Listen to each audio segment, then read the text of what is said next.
Shabbat shalom à tous. Bon matin.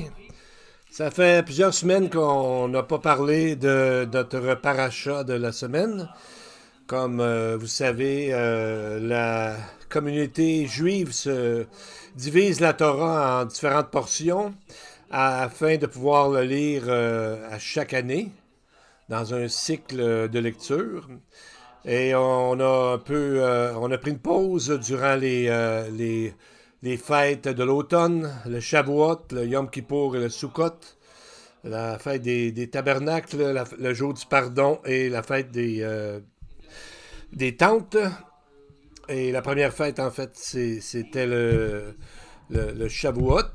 Et ce qui arrive, c'est que on est rendu, en fait, à la fin, pardon, du livre de Deutéronome.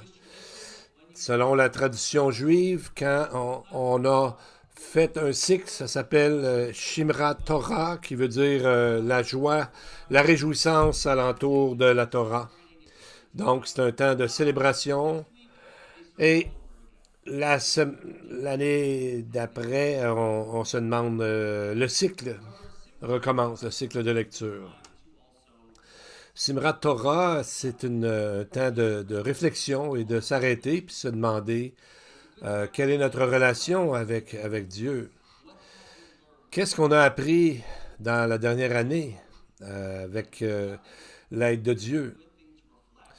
Qu'est-ce qui est ressorti et qu'est-ce qui nous a transformés?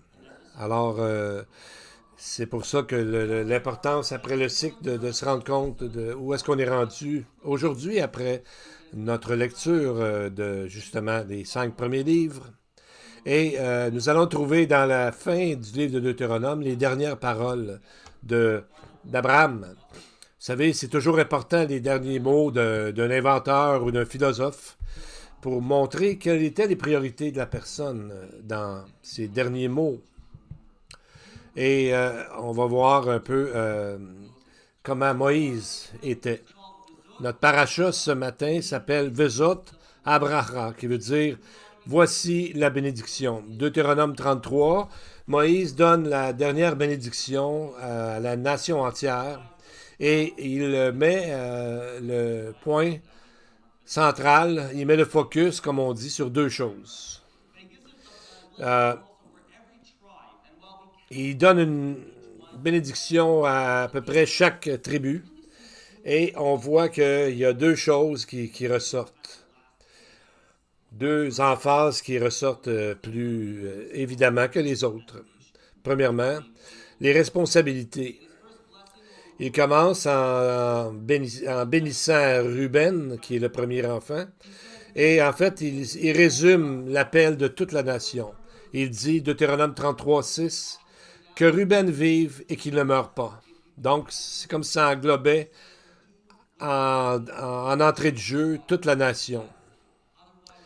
Parce que si on n'est pas béni, ça veut dire qu'il y aura un jugement de la part de Dieu. Donc, il prie pour que leur vie spirituelle aille bien et qu'ils soient obéissants à Dieu. Donc, c'est la première chose, c'est la responsabilité. Et ensuite, il parle des révélations de Dieu. Comment Dieu s'est révélé afin de suivre l'Éternel. Non pas à cause de seulement la peur d'un certain jugement qui est à venir, mais d'avoir un amour et une ferveur pour qui Dieu est comme personne.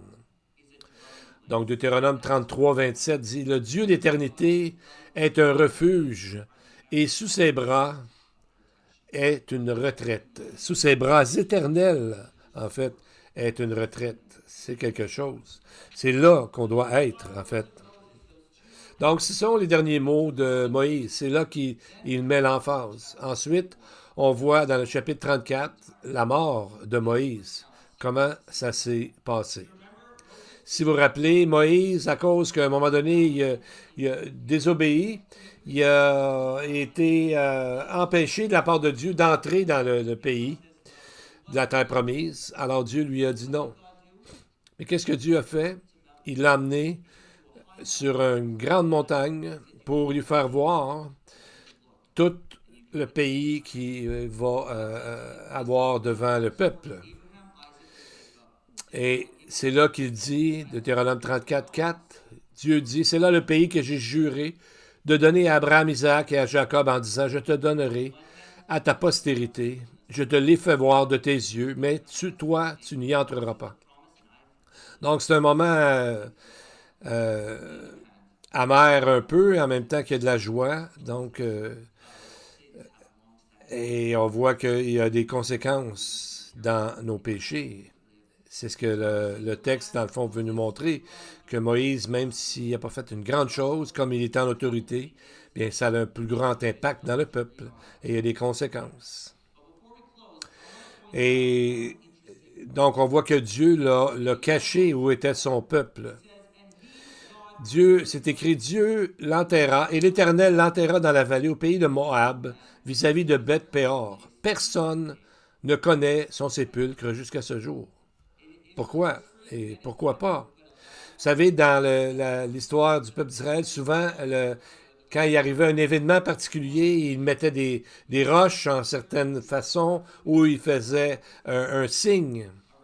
Et alentour de ça, il y avait des événements ou des lois. On sait où Myriam et Aaron ont été enterrés,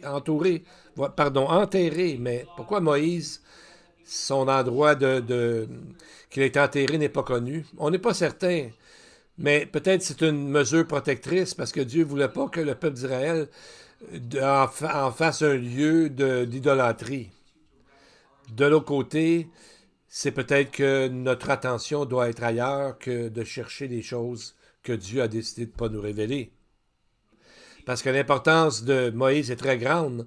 Un des derniers versets de la Bible dit que, par rapport à Moïse, que l'Éternel lui parlait face à face. Il n'a pas paru en Israël de prophète semblable à Moïse, que l'Éternel connaissait de face à face. Donc, c'est un des derniers versets.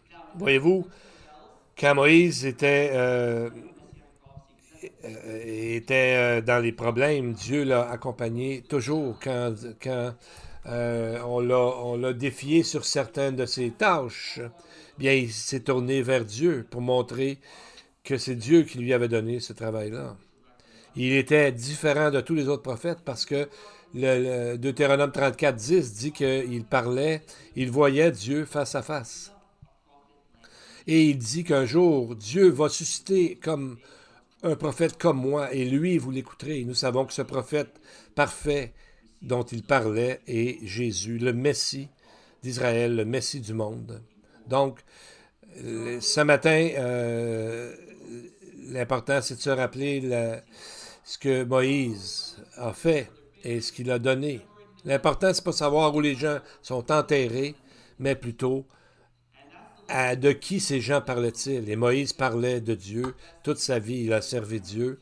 Et notre prière, c'est que nous, ce matin, nous ayons le même genre d'impact alentour de nous, de vraiment suivre Dieu et que c'est de cela qu'on se rappelle de nous dans le futur et non pas d'autre chose que vraiment suivre Dieu. Et essayons de faire comme Moïse, de suivre Dieu de telle façon que Dieu en sera dans la joie. Prions. Shabbat Shalom.